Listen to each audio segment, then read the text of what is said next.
Good morning, students. This is Mr. Pijatitis from Salem Classes, as well as the teacher of DCS PG College and DCS International School.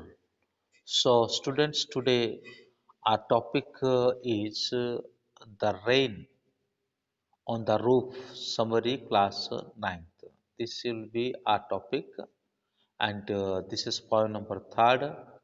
So, if anyone is there newly watching this video lecture, so I request you please subscribe this channel as well as hit the bell icon and share to your friends and relatives. So, let's begin. जैसे कि मैंने आपको बताया था कि ये chapter number और sorry chapter तो नहीं है, पोएम नंबर 3 है, ये क्लास 9 के लिए है। और आज मैं आपका समरी बताऊंगा और उसके साथ साथ फिर बाद में मैं जो है उसका एक्सप्लेनेशन स्टांजा वाइज में बाद में करूंगा। This poem the poet says that when the the shadow drift, humid shadow means का है dark cloud full of water, है ना, जब वो भर जाता है।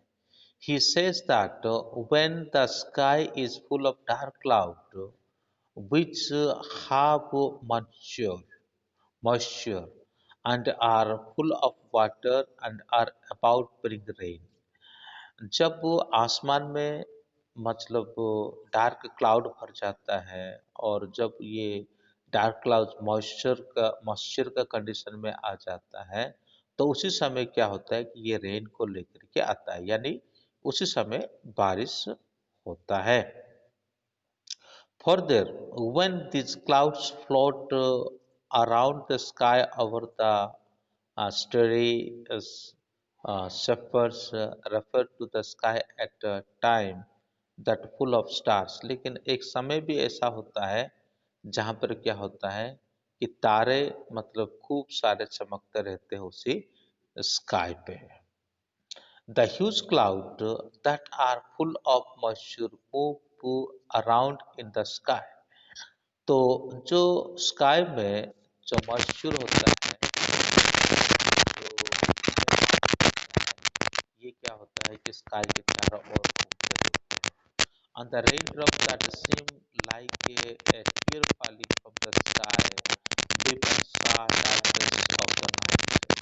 और रात के समय पर जैसे बारिश होता है, जिससे मान लो ऐसा लगता है कि जो आसमान से जैसे कोई आंसू बह रहा हो और उसी घन अंधेरा में आसमान जैसे मान लो रो रहा हो।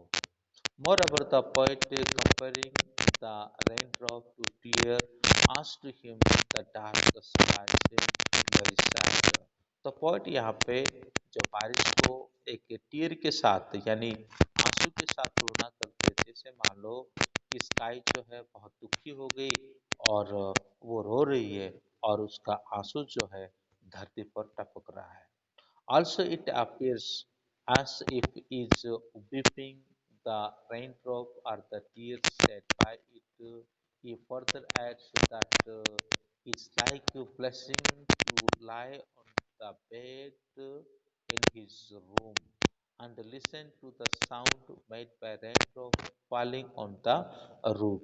जैसे यहाँ पे पॉइंट जो है, जब वो सुनता है रेन के जो आवाज, उसको इस प्रकार एक ब्लेसिंग की तरह उसको महसूस होता है।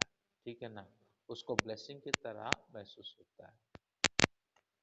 In the next part, the poet expresses his feelings when he hears the raindrop falling on the roof of his house. Poet says that every tinkle on the shining has an echo the heart. जो बारिश का जो sound होता है, ये मान के चलो उनके हृदय में एक इको साइनिंग की तरह ये काम करता है। Whenever he hears a raindrop falling on the rooftop, it sounds repeats in his heart and his dream. तो जैसे वो बारिश की आवाज उसको सुनाई पड़ता है, तो उसका ड्रीम जो है, उसका जो सपना है, बार बार क्या होता है कि रिपीटेशन होने लगता है।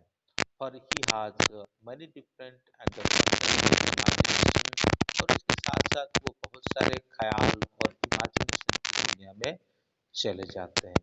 Also, the falling drop for rain, the foot tops create many new different dream in his mind. और ये रेन का जो ड्रॉप जो गिरता है और ये क्या करता है उनके अंदर और कई सारे सपना को बढ़ाता है. The instance he collect many memories of the past which come back into his mind as stream. और उसके साथ ही इस बारिश की आवाज से उन्होंने उनका जो है कई सारे जो क्या कह सकते हैं जो पुराने बातें हैं बीती हुई बातें हैं वो सभी सपने के तौर पर उसके अंदर आ जाता है. And she listened to pattern of the rain upon the roof. He has many new dreams in his mind. जैसे वो बारिश का आवाज को सुनता है तो बहुत सारे जो ड्रीम है और उसके अंदर आना शुरू कर देता है. And his memories that the past come back to from that प्राचीन मतलब जो भी पास्ट में बीते हुए मेमोरीज है वो भी सब उसके अंदर आना चालू हो जाता है.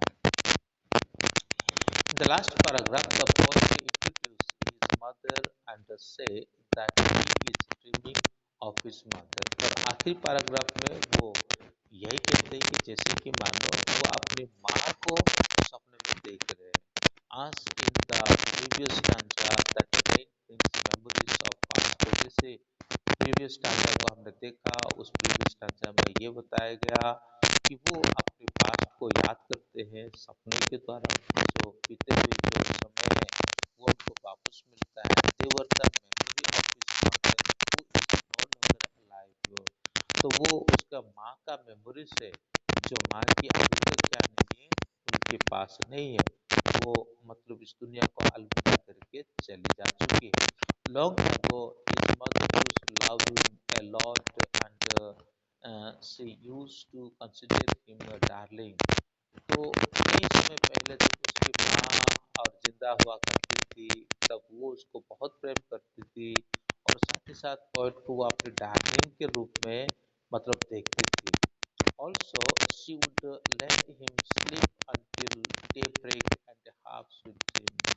और तभी भी वो लेट समय तक ये क्या करते सोते हैं पोएट जो है और साथ ही साथ वो ड्रीम देखते रहते हैं. As I listen to the song made by the raindrop falling on the rooftop of his room, he feels that his mother looked him. जैसे बारिश मतलब आता हुआ और टपकने लगता है अपनी छत में वो आवाज सुनाता है तो पोएट को ऐसा लगता है कि उसका माँ क्या करती है उसको देखती है. और अब the sound of rain makes him quarrel with his past with the present. जैसे भी है कि वो सपने के द्वारा उसको अपना जो पास्ट की सारी बातें याद आती है और साथ ही साथ और पास्ट की बात और वर्तमान की बात में एक तुलनात्मक स्थिति पैदा होता है वो तुलना करने भी लगते हैं. That is the reason he was so moved by the sound of the raindrop on the shingle of his room. तो यही कारण है कि जैसे बारिश होता है बारिश की आवाज आता है तो वो उससे बहुत ही मुग्ध हो जाता है बहुत ही खुश हो जाता है. Every time he hears the sound it brings back memories of the past. It reminds of his mother. तो जितने भी वो सुनता है और ये सब चीज क्या करता है उसका अतीत को उसे याद दिलाता है और साथ ही साथ और खाली इतना ही नहीं बल्कि उसका माँ को भी उसको याद आने लग जाता है. तो बच्चों आज की क्लास के लिए यहीं पर ही है. मैं God bless you have a good day. अभी चैनल को सब्सक्राइब नहीं किया है कृपया करके चैनल को सब्सक्राइब करें और यदि कोई विशेष डाउट है तो कृपया करके मुझसे संपर्क भी करें. Thank you. संपर्क करने का मतलब है कि कमेंट में जरूर लिखें. Thank you. May God bless you. Next class में हम उसके जो आगे का जो मतलब स्टांजा वाइज एक्सप्लेनेशन है उसको हम देखेंगे. Thank you. May God bless you.